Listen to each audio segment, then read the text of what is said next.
coordenadora-geral da Campanha Nacional pelo Direito à Educação, Andressa Pelanda. Bom dia, Andressa. Bom dia a todas e todos, tudo bem? Tudo certo.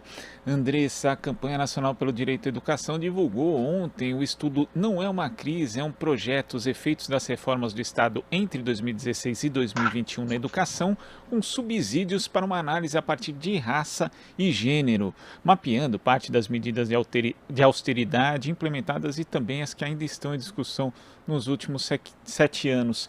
E de acordo com a análise, Andressa, de que forma essas medidas acabaram sufocando as políticas públicas na área da educação, em especial para os grupos populacionais historicamente vulnerabilizados?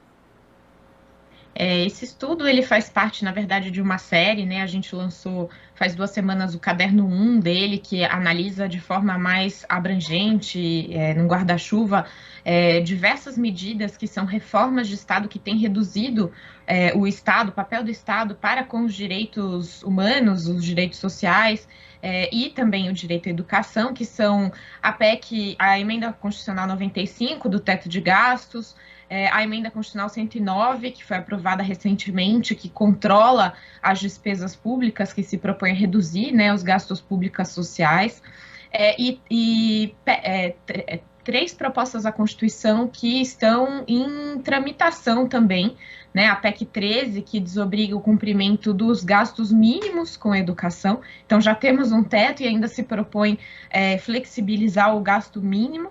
A PEC 32, que é a reforma administrativa, que está na pauta muito quente, existe uma luta muito grande das trabalhadoras e dos trabalhadores contra essa PEC, porque deve trazer impacto à estabilidade dos servidores públicos, colocar em risco o princípio da liberdade de cátedra para os professores, né, ampliação da contratação de trabalhadores temporários, enfim, uma série de desmontes para a área do serviço público.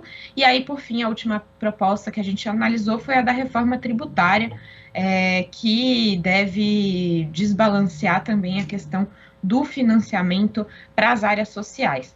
A outra lei que foi analisada, por fim, foi a reforma trabalhista, né, que flexibilizou e alterou direitos trabalhistas e sindicais, já trazendo uma toada de desmonte do serviço público. Né? Então, todas essas reformas, a conclusão do estudo mostra que elas não são só isoladas, então, por isso que o título chama Não é uma crise, é um projeto.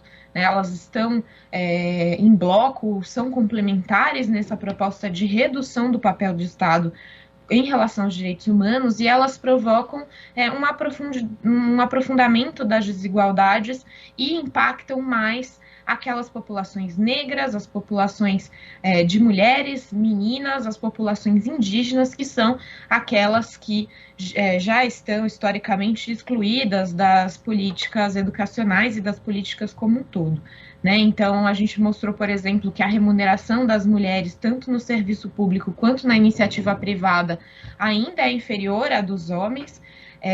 Os homens ocupam cargos de alto escalão e mais bem remunerados, né, inclusive na educação, e a precarização e desproteção do trabalho tendem a atingir majoritariamente as mulheres e ainda mais as mulheres negras a partir dessas reformas, né?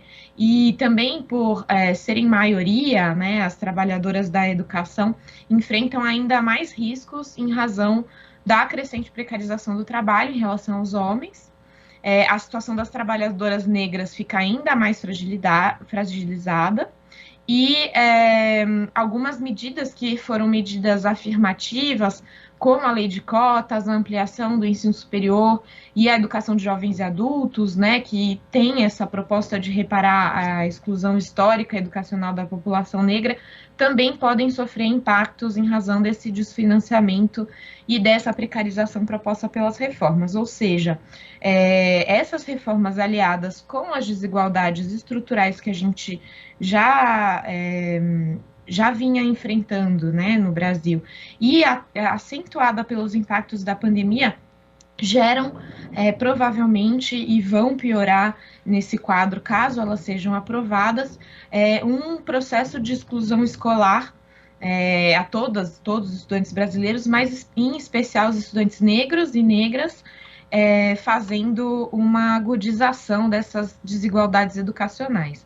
E aí, é claro, isso vai impactar todas as metas e estratégias do Plano Nacional de Educação, que é a principal lei brasileira, né? Ela é a espinha dorsal que traz centenas de metas e estratégias para a educação no Brasil, desde a educação infantil, da creche até o ensino superior, e que já vem sendo descumprido. A gente fez um balanço do Plano Nacional de Educação agora, em 2021, e a gente mostrou que ele está somente com 15% das metas e estratégias em avanço de cumprimento numa aceleração suficiente para chegar em 2024, no final da vigência desse plano, com suas metas cumpridas, ou seja, a gente tem 75% das metas que não estão cumpridas, ele está totalmente de escanteio, e isso pode piorar ainda mais em relação, caso essas reformas todas sejam implementadas ou essas reformas não sejam derrubadas.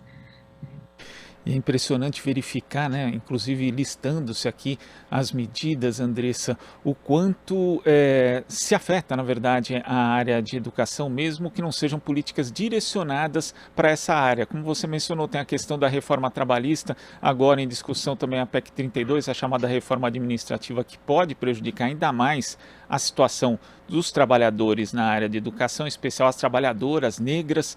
E, pelo outro lado, temos também a questão do acesso à educação. Uma medida mais recente, por exemplo, do governo, que é a criação do ainda não se sabe como Auxílio Brasil, substituindo o Bolsa Família, que é um programa que foi fundamental para reduzir a evasão escolar no Brasil. Então isso pode também acabar comprometendo um avanço que foi obtido nos últimos anos e acabar sendo revertido, mais uma vez atingindo um grupo mais vulnerável do ponto de vista socioeconômico. Então essa noção de projeto, na verdade, da Campanha Nacional da Educação nessa série fica bastante evidenciada, Andressa.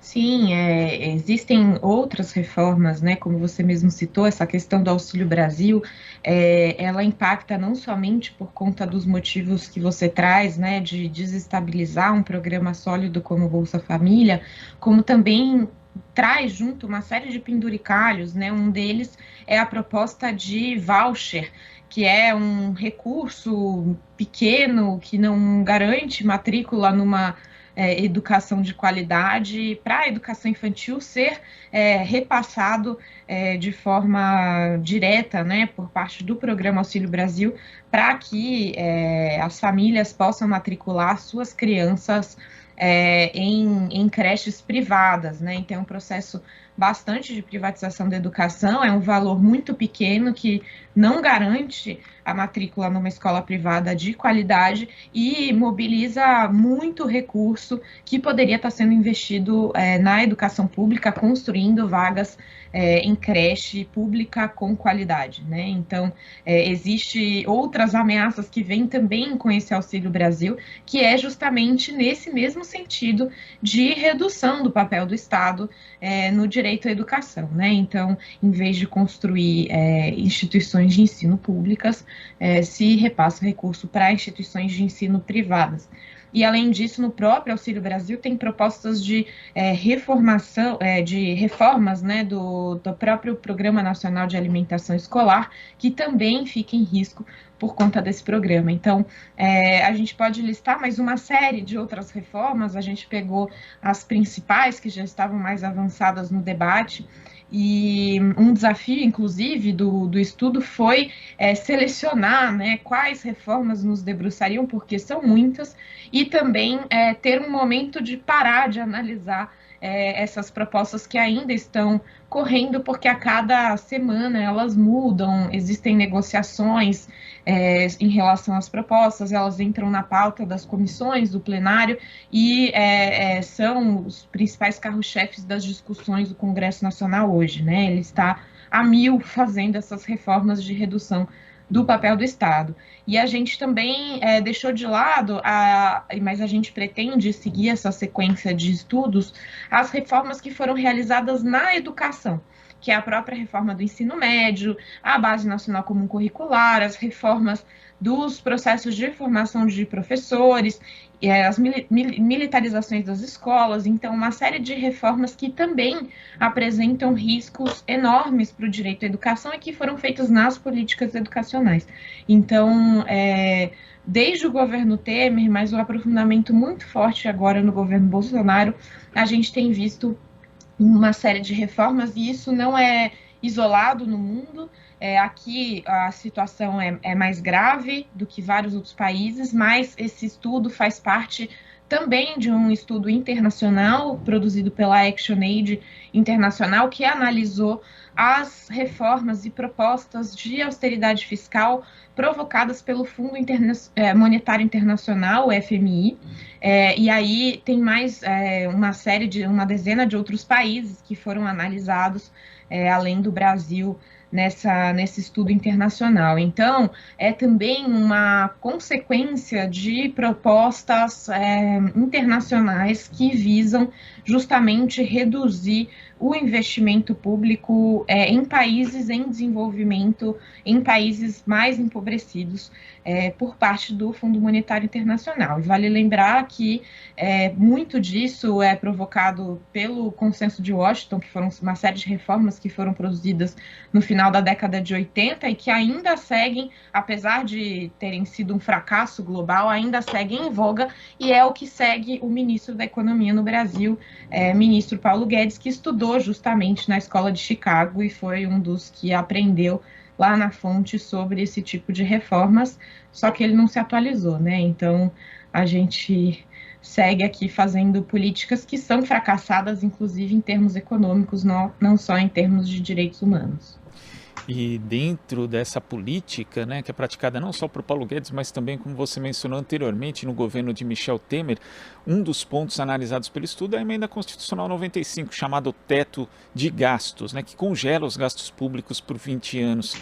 O levantamento até aborda que é a única medida fiscal de tão longa duração no mundo e que, na prática, acaba inviabilizando, entre outras políticas públicas, o cumprimento do Plano Nacional de Educação. E quando a gente vê essa lei do teto de gastos, Andressa, mesmo projetando um governo que tenha uma outra orientação a partir de 2023, ele vai acabar amarrado, né? Porque mesmo, ainda que se consiga uma alteração tributária que aumente a arrecadação e permita o investimento, a lei do teto não permite. Então hoje a gente pode considerar que a Emenda Constitucional 95 é um dos principais, se não o principal inimigo da ampliação dos investimentos em educação? Com certeza. Ela não gera somente o impacto na redução do financiamento para a educação e para outras áreas sociais por ela em si, mas ela também gera uma pressão orçamentária para a redução do investimento em outras políticas. O próprio Fundeb, o Fundo para a Educação Básica, que foi aprovado de forma permanente em 2020, durante sua tramitação, sofreu uma série de pressões para a redução do recurso destinado à educação básica por meio do Fundeb. Né? A gente conseguiu, enquanto sociedade civil, enquanto comunidade educacional, reverter essa situação, foi uma grande vitória, porque justamente o Fundeb conseguiu suplantar a própria Emenda 95, né, a própria pressão que ela gera, ainda que o Fundeb esteja fora do teto de gastos. Né? Então, ele gera uma pressão sobre várias outras políticas. Por exemplo, na lei orçamentária de 2021, a educação sofreu um corte de 27%, são 13 bilhões de reais de cortes para a área, e a proposta inicial, né, que sofreu esse corte, já era uma proposta menor do que se necessitaria para a gente conseguir superar os impactos da pandemia na educação.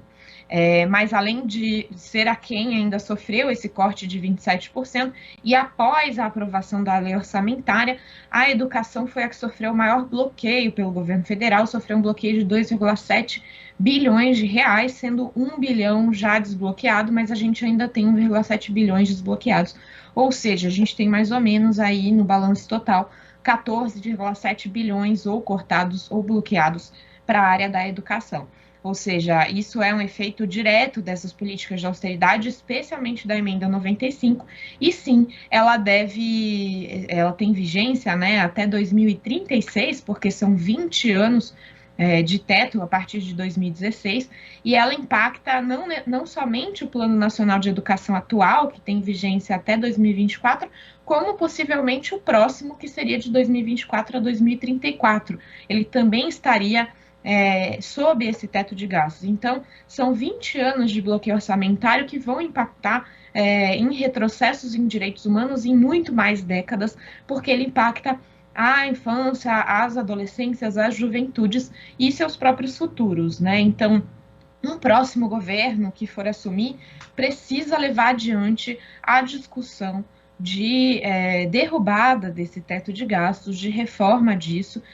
Já existem várias ações diretas de inconstitucionalidade tramitando no STF, a Campanha Nacional pelo Direito à Educação, junto com uma série de outras organizações da sociedade civil, somos amicus curiae, né? Então participamos oficialmente dessas ações diretas de inconstitucionalidade, justamente mostrando que a emenda 95 do teto de gastos é inconstitucional, porque ela vai na contramão de todos os preceitos constitucionais de direitos humanos, não só os preceitos para a área da educação, que é o primeiro dos direitos listados na Constituição Federal, né? Então, é preciso urgentemente discutir a emenda 95 e derrubá-la, porque ela vai causar um prejuízo enorme por uma série de décadas, se não uns séculos, para o Brasil. Infelizmente. Andressa, muito obrigado pela sua participação aqui no Jornal Brasil Atual e até a próxima. Eu que agradeço, a gente continua aí em diálogo e lutando contra essas reformas todas, junto com outros setores, não só da educação. Muito obrigada. Gente que agradece. Conversamos aqui com a coordenadora geral da Campanha Nacional pelo Direito à Educação, Andressa Pelanda.